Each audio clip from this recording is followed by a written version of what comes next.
श्री शिवाय नमस्तुभ्यम, हर हर महादेव। दोस्तों, आप सभी लोग जानते हैं कि 23 सितंबर 2025 यानी मंगलवार को पड़ रही है नवरात्रि महीने की द्वितीय तिथि। और दोस्तों, ये वो तिथि है जो नवरात्रि महीने में पड़ने वाली सबसे बड़ी तिथि है, क्योंकि यह मंगलवार के दिन पड़ रही है और इसका बहुत ही बड़ा और विशेष महत्व होता है। पूज्य गुरु जी ने कहा है, अगर कभी भी मौका लग जाए और आश्विन महीने की द्वितीय तिथि मंगलवार को पड़ जाए तो आप लोगों को 11 गेहूं के दाने वाला उपाय तो अवश्य ही करना चाहिए। इन दोनों का संयोग बहुत ही कम आता है। और दोस्तों, पूज्य गुरु जी ने अपनी शिव महापुराण की कथा में बताया है, इस दिन आपको 11 गेहूं के दाने वाला उपाय तो अवश्य ही करना चाहिए, क्योंकि ऐसा दिन पूरे साल में सिर्फ एक ही बार आता है। और दोस्तों, आप सभी लोग जानते हो कि मंगलवार नवरात्रि का अगर सबसे बड़ा कोई उपाय है तो वो 11 गेहूं के दाने वाला उपाय है। तो दोस्तों, इस मंगलवार के दिन आप लोगों को इस 11 गेहूं के दाने वाले उपाय को जरूर करना है। बहुत सारे लोग होंगे जिन लोगों ने इस उपाय को न किया हो, मतलब पूरा साल निकल गया और उन्होंने किसी भी दिन इस 11 गेहूं के दाने वाले उपाय को न किया हो। पर दोस्तों, आपके पास एक आखिरी मौका बचा हुआ है, जो कि 23 सितंबर के दिन है। तो इस दिन आप लोगों को इस वाले उपाय को जरूर कर लेना है। भले ही आपने पूरे साल भर इस उपाय को न किया हो, पर अगर आपने इस अश्विन महीने के द्वितीया के दिन अगर इस वाले उपाय को कर लिया तो आपको इस उपाय को करने का वो फल मिलेगा जिसकी आपने कभी कल्पना भी नहीं करी होगी।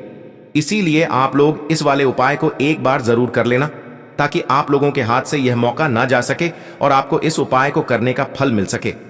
दोस्तों, यह उपाय पंडित जी ने अपनी अभी की ही शिव महापुराण की कथा में बताया है। जिस उपाय को आज हम आपको बहुत अच्छे से समझाने वाले हैं, इस वीडियो को देखने के बाद इस उपाय को समझने के लिए आपको कोई और वीडियो को देखने की जरूरत नहीं पड़ेगी। तो चलिए दोस्तों, उपाय को शुरू करते हैं। देखिए, यह इस नवरात्रि महीने के मंगलवार के दिन यह इतना खास होता है, इतना महत्वपूर्ण होता है। देखा गया है कभी कभी बड़े बड़े पूजा पाठ अनुष्ठान से जो मनोकामना पूर्ण नहीं होते, वो इस नवरात्रि महीने के मंगलवार के दिन एक छोटे से उपाय करने से ही आपकी मनोकामना पूर्ण हो जाती है। और बहुत सारे लोगों ने इस उपाय को किया भी है और उनको इस उपाय को करने का फल भी जरूर मिला है। अगर आप लोग भी इस उपाय को मंगलवार द्वितीया के दिन करना चाहते हैं तो आप इस उपाय को पहले अच्छे से समझ लेना, सुन लेना, उसके बाद करना। आपको इस उपाय का फल जरूर मिलेगा। और इस उपाय को कर लेने से आपके घर में चाहे किसी भी प्रकार की दुख और समस्या क्यों ना चल रही हो, आपको उसका कारण भी नहीं पता है कि भाई यह समस्या किस कारण से चल रही है। उसका कुछ भी कारण हो सकता है, जैसे पितृ दोष हो सकता है या किसी भी तरह का मंगल दोष भी हो सकता है। तो इस दिन आप लोगों को यह वाला उपाय कर लेना है। यह एक ऐसा उपाय है जिस उपाय को अगर किसी विशेष दिन पर किया जाए तो भाई उस विशेष दिन का जो है वह तो हमें मिलता ही मिलता है, पर हमने उस दिन पर इस उपाय को किया है तो हमें उससे भी बड़ा फल मिलता है, और फल बहुत जल्दी मिलता है, क्योंकि आप इस उपाय को बहुत ही बड़े और विशेष दिन पर कर रहे हो। तो चलिए अब उपाय के बारे में बात करते हैं, लेकिन उससे पहले आप लोगों को यह जानना आवश्यक है कि आखिर ये उपाय किस समय करना है, किसको करना है और कैसे करना है। तो चलिए हम आगे आपको वीडियो में एक एक करके बता देते हैं, लेकिन उससे पहले अगर आप लोग हमारे चैनल पर नए हैं तो हमारे चैनल को सब्सक्राइब कर लेना और इस वीडियो को लाइक करके कमेंट बॉक्स में श्री शिवाय नमस्तुभ्यम ओम नमः शिवाय जरूर टाइप कर देना। और अपने फायदे के लिए, गरीबी दूर करने के लिए इस वीडियो को पूरा देखकर जाना, तभी आपको लाभ की प्राप्ति होगी। यदि आज आपने वीडियो को बीच बीच में से देखा, काट काट कर देखा, तो आपको जीवन में कभी सफलता हासिल भी नहीं होगी। तो दोस्तों, इस 11 गेहूं के दाने वाले उपाय को हमें इस मंगलवार के दिन कैसे करना है, किसको करना है, किस समय करना है और कहां पर करना है, ये सारे सवालों के जवाब आपको इस वीडियो में मिल जाएंगे। और जो ये वीडियो देखेगा भाई, उसको 11 गेहूं के दाने वाला उपाय जरूर करना चाहिए, क्योंकि इस दिन एक गेहूं के दाने का भी बहुत ही बड़ा और विशेष महत्व होता है। और जब बात आ जाए 11 गेहूं के दाने की, तो ये सोने पे सुहागा वाली बात हो जाती है और ये एक बहुत ही बड़ा उपाय हो जाता है इस मंगलवार नवरात्रि द्वितीया तिथि का। अब हम समझते हैं इस वाले उपाय को हमें करना किस समय है। इस 11 गेहूं के दाने वाले उपाय को हमें इस मंगलवार के दिन करना किस समय है, तो देखिए, इस उपाय को करने का जो समय है वह सुबह का समय है और शाम का समय भी है। अब देखिए, यहां पर हम मुख्य रूप से सुबह का समय नहीं बोलेंगे, क्योंकि 23 सितंबर मंगलवार द्वितीया का दिन है और इस दिन प्रदोष काल के समय का बहुत महत्व होता है। बाकी अगर सुबह के समय भी करेंगे तो भी अच्छा होगा, उसमें कोई भी दिक्कत वाली बात नहीं है।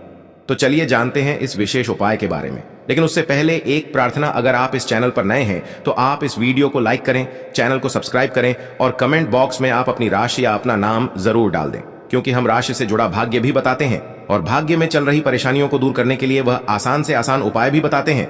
तो चलिए अब हम अपने सबसे पहले उपाय की बात कर लेते हैं। देखो, गुरुजी ने कहा है कि अगर मंगलवार के दिन नवरात्रि महीने की द्वितीया तिथि पड़ जाए तो इस दिन आपको 11 गेहूं के दाने वाला उपाय तो अवश्य ही करना चाहिए।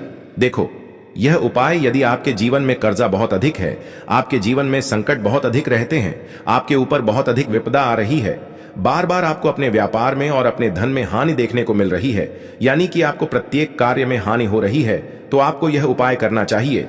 देखिए, इस उपाय के लिए आपको 11 गेहूं के दाने आपको लेने हैं। ठीक है, 11 दाने लेने के बाद में आपको जरूरत होगी चावल के दानों की। 11 चावल के दाने और 11 गेहूं के दाने और चावल के दाने खंडित नहीं होने चाहिए।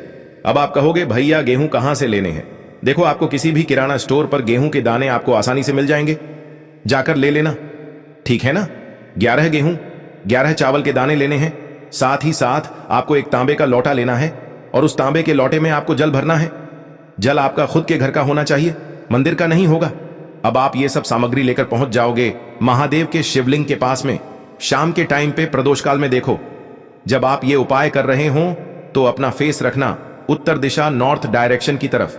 अब यहां पर जो मैं आपको क्रम बताने जा रहा हूं ना, उस मेरे क्रम को बहुत ध्यान से सुनिए। महादेव को अगर कोई सबसे प्रिय है ना, तो उनकी सबसे छोटी पुत्री जिनका नाम है माता अशोक सुंदरी, जो आपके पास में चावल के 11 दाने हैं ना, उन चावल के 11 दानों को माता अशोक सुंदरी के स्थान पर आपको अपना नाम और गोत्र बोलते हुए समर्पित कर देने हैं, है ना? और चावल के दानों को रखने के बाद में जो आपके पास में तांबे का लोटा है ना, उस तांबे के लोटे को कहीं पे भी हम जल नहीं चढ़ेंगे। सिर्फ और सिर्फ माता पार्वती का जो हस्त कमल आपको दिख रहा है, यहीं पे गोल गोल आपको समर्पित करना है, उसी जल को, और कहीं नहीं।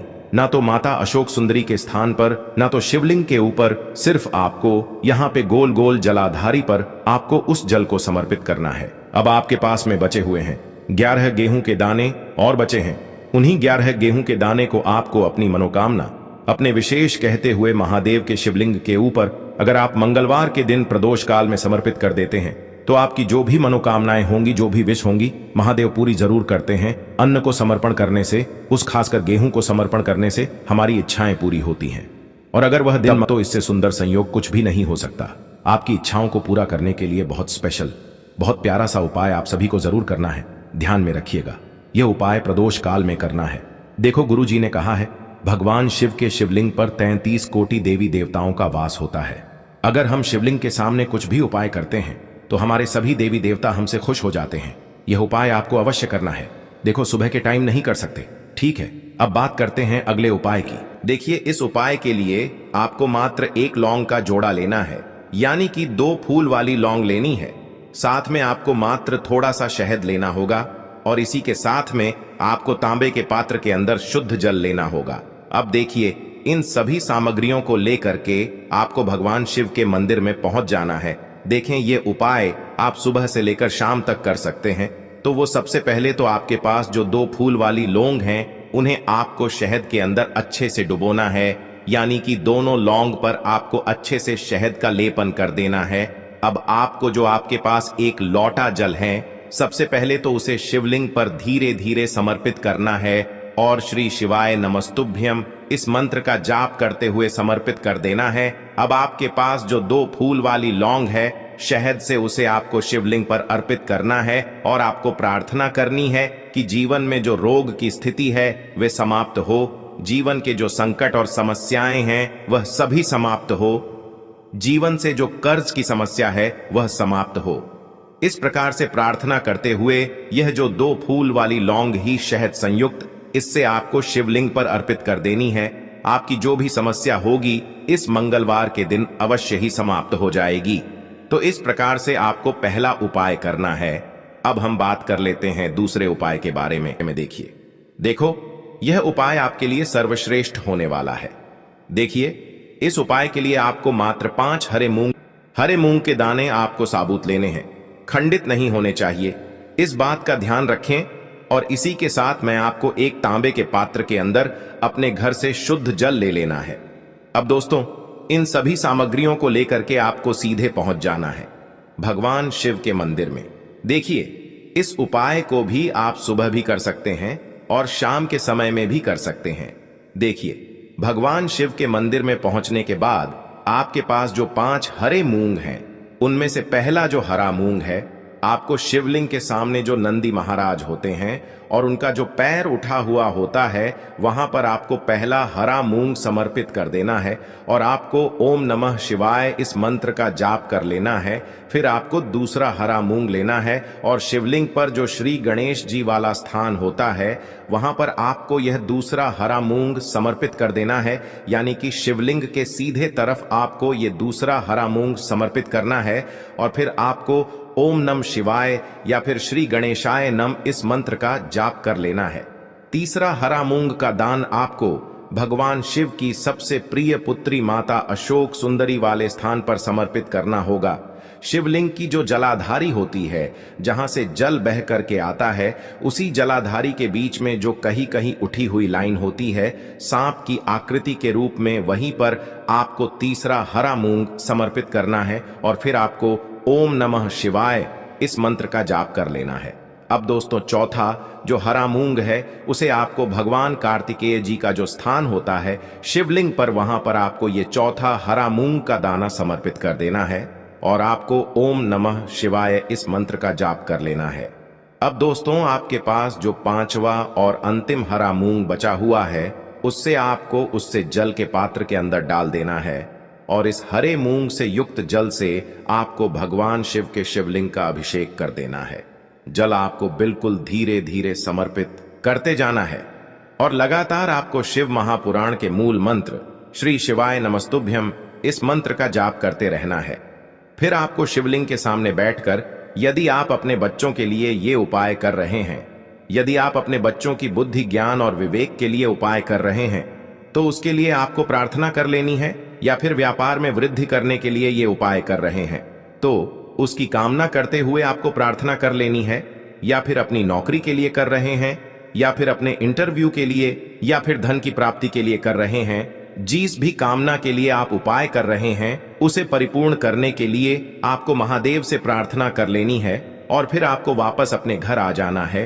पूज्य गुरु जी ने कहा है कि जो भी व्यक्ति इस उपाय को कर लेता है, तो यकीन मानिए आपके जीवन की जो सारे संकट, कष्ट और बाधाएं ही वो सभी समाप्त होंगे। अब हम बात करते हैं अगले उपाय की।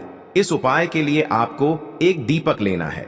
दीपक आप मिट्टी का भी ले सकते हैं और शुद्ध आटा मढ़कर उसका दीपक भी आप तैयार कर सकते हैं। दीपक के अंदर गोल बाती का प्रयोग करना है और दीपक के अंदर आपको शुद्ध घी का प्रयोग करना है। इसी के साथ में आपको मात्र एक फूल वाली लौंग लेनी होगी। अब यह एक दीपक और एक फूल वाली लौंग लेकर के सीधा आपको पहुंचना होगा बरगद के वृक्ष के वहां पर। देखिए, सबसे पहले तो आपके पास जो एक फूल वाली लौंग है, उससे आपको बरगद के वृक्ष की जड़ में समर्पित करना है।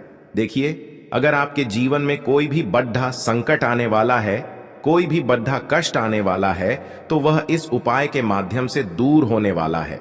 महादेव की विशेष कृपा रहेगी कि जो भी संकट आपके जीवन में आने वाला होगा वह भी दूर हो जाएगा। तो आपको एक लौंग समर्पित करनी है बरगद के वृक्ष की जड़ में, और वहीं पर आपको जो है गोल बाती वाला दीपक जो आप लेकर के गए हैं, उससे भी वहां पर प्रज्वलित कर देना है। वटकेश्वर महादेव का स्मरण करते हुए देखिए, जब भी आपको जीवन में इस साल लगने लगे कि आपके जीवन में कुछ भी अच्छा नहीं चल रहा है, तब भी आप कोई उपाय करना है, तो इस प्रकार से आपको ये उपाय करना है। अब हम जान लेते हैं चौथे विशेष उपाय के बारे में। देखें, यदि आपके विवाह में, शादी में कोई भी समस्या आ रही है, यदि आपका जो कर्ज है वह दिन पर दिन बढ़ते ही जा रहा है, तो आपको ये चमत्कारी उपाय करना चाहिए। कोई भी समस्या अगर जीवन में है तो उसे दूर करने के लिए आप कोई उपाय करना चाहिए। मंगल दोष से जुड़ी हुई समस्या भी है, तब भी आपको ये उपाय करना चाहिए। देखिए, इस उपाय के लिए आपको एक तांबे के पात्र के अंदर अपने घर से शुद्ध जल लेना है और इसी के साथ में आपको एक चुटकी लाल चंदन लेना होगा। अब आपको क्या करना है कि जो लाल चंदन आपने लिया है उसे आपको उससे जल के पात्र के अंदर डाल देना है और ये जल्द जो है आपको लाल चंदन से युक्त तैयार कर लेना है। और ये लाल चंदन से युक्त जल आपको भगवान शिव के मंदिर में लेकर के पहुंचना है। लेकिन ये उपाय भी आप सुबह से लेकर के शाम तक कर सकते हैं। अब दोस्तों, ये जो लाल चंदन से युक्त जल हैं, इससे आपको भगवान शिव के शिवलिंग पर धीरे धीरे अर्पित कर देना है और आपको लगातार श्री शिवाय नमस्तुभ्यम इस मंत्र का जाप करते रहना है। देखिए, यदि आपके जीवन में विवाह से जुड़ी समस्या चल रही है तो आपको मंगलेश्वर महादेव का स्मरण करना है, और जीवन में अधिक कर्ज की समस्या है तो आपको आरण मुक्तेश्वर महादेव का स्मरण करना है। देखना, एक दिन आपकी सब तरह की समस्या जल्दी ही समाप्त हो जाएगी। तो इस प्रकार से आपको ये चौथा उपाय करना है। अब हम जान लेते हैं अंतिम और पांचवें उपाय के बारे में। देखिए, मंगलवार का दिन है और हनुमान जी भगवान शिव के रुद्र अवतार हैं, तो यह उपाय और भी खास हो जाता है। तो ये जो उपाय है, विशेषकर आपको हनुमान जी के वहां पर ही करना होगा। देखिए, जब भी आपको ऐसा लगने लगे कि आपके जीवन में जो कर्ज है वह समाप्त ही नहीं हो पा रहा है, दिन प्रतिदिन बढ़ते ही जा रहा है, कष्ट जो है वह दिन प्रतिदिन बढ़ते ही जा रहे हैं, कष्ट जो है वह समाप्त ही नहीं हो पा रही है, यानी कि जीवन में जब भी कोई विपदा आती है, संकट आता है, तो हमें संकट मोचन हनुमान जी के मंदिर में जाना चाहिए। लेकिन यह उपाय बहुत ही खास है। इस उपाय के लिए आपको एक चौमुख दीपक तैयार करना होगा। आपको एक दीपक लेना है, दीपक के अंदर 4 बातियां लगानी है। देखो, बाती के लिए आपको मोली वाला धागा आता है कलावा का, उसकी भी बना सकते हैं, या फिर आप सफेद रुई की जो बत्तियां हैं उन्हें भी बना सकते हैं। अब आपको लेना है एक कटोरी सरसों का तेल, और अब इस दीपक के अंदर या तो आपको चमेली का तेल डालना है, या फिर जो आपने एक कटोरी सरसों का तेल लिया है उसमें आपको सरसों का तेल डालना है, और इसी के साथ में आपको मात्र एक फूल वाली लौंग भी लेनी है। देखिए, अब जो ये दीपक है और लौंग है, इन दोनों का आपको हनुमान जी के मंदिर में लेकर के पहुंचना है। अब सबसे पहले तो ये जो चौमुखी दीपक है, इसे आपको हनुमान जी के सामने प्रज्वलित करना है। दीपक को प्रज्वलित करने के बाद आपको वहीं पर एक बार हनुमान चालीसा का पाठ करना है, या फिर आप आरणमोचक मंगल स्तोत्र का पाठ भी कर सकते हैं। अब आपके पास जो एक फूल वाली लोग है, उनसे आपको अपने सीधे हाथ में रखना है। आपको प्रार्थना करनी है हनुमान जी से कि जीवन की जो भी संकट है, विपदा है, वो सभी आपकी कृपा से दूर हो। और ये जो एक लौंग है, इससे भी आपको उससे चौमुखी दीपक के अंदर डाल देनी है और अपनी मनोकामना बोल देना है। गुरु जी कहते हैं कि कुछ दिनों में ही आपकी सब मनोकामना पूरी हो जाएगी। तो इस प्रकार से ये सुंदर सा और सरल सा उपाय करना है। बात कर लेते हैं जो कि है तुलसी जी के पत्तों का बहुत ही चमत्कारिक उपाय। देखिए, हम सभी के घरों में माता तुलसी का पौधा अवश्य ही होता है। तो देखिए, हमें तुलसी जी के पौधे से सबसे पहले तो 3 पत्ते तोड़ने हैं। तो देखिए, तुलसी जी के आपको 3 पत्ते तोड़ लेने हैं, और इन तुलसी जी के पत्तों को तोड़ने के बाद आपको एक छुटकी हल्दी भी अपने साथ में लेनी है। हल्दी के अंदर आपको जल मिलाकर के पेस्ट के रूप में तैयार करना है, और इसी के साथ में आपको एक दीपक भी लेना होगा। दीपक आप मिट्टी का भी ले सकते हैं, आटे का भी ले सकते हैं, और इस दीपक में आपको शुद्ध घी डाल करके इसमें आपको लंबी रुकी बाती का प्रयोग करना है। देखिए दोस्तों, आपके पास है 3 तुलसी जी के पत्ते। तो पहला जो तुलसी जी का पत्ता है, उस पर आपको सबसे पहले तो जो आपने हल्दी ली है उसकी एक बिंदी लगानी है। और पहला जो तुलसी जी का पत्ता है, आपके घर में भगवान विष्णु का चाहे कोई सा भी स्वरूप हो, चाहे लड्डू को गोपाल जी का स्वरूप हो, या फिर भगवान कृष्ण की आपके मंदिर में प्रतिमा हो, या फिर भगवान श्री राम की प्रतिमाएं, उनके सामने आपको पहला तुलसी जी का पत्ता अर्पित करना है। अब देखिए दोस्तों, आपके पास जो 2 तुलसी जी के पत्ते हैं और आपके पास जो एक दीपक हैं, इन्हें आपको लेकर के पहुंचना है अपने ही घर में तुलसी जी के पौधे के पास में। देखिए, सबसे पहले तो आपके पास जो 2